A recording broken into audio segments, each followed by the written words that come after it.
IVF সাকসেসের পেছনে অনেক factors থাকে, যেরকম আপনারা শুনেই থেকেছেন। বয়স, এগ কোয়ালিটি, স্পার্ম কোয়ালিটি, আপনার জরায়ুর কন্ডিশন, এমব্রায়ো কোয়ালিটি। কিন্তু দুটো জিনিসের বিষয় কেউ কথা বলেনি। ফার্স্ট, সেটা হচ্ছে আপনার লাইফস্টাইল। আপনার লাইফস্টাইল ডিটারমাইন করে আপনার এগ কোয়ালিটি আর স্পার্ম কোয়ালিটি কেমন থাকবে।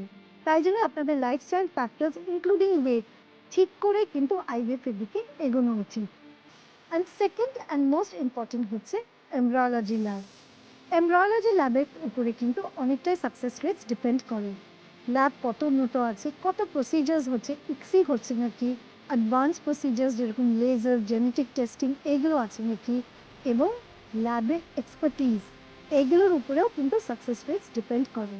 তাই জন্যে যখনই আপনারা আইভিতে এগোবেন, খুব ভাবনা চিন্তা করে সেন্টার চুজ করা দরকার। আর সবচেয়ে ইম্পর্টেন্ট, প্রত্যেক পেশেন্টের জার্নি কিন্তু আলাদা হয়। তাই আপনার রেজাল্টস অন্য পেশেন্টের রেজাল্টসের সাথে কম্পেয়ার করবেন না।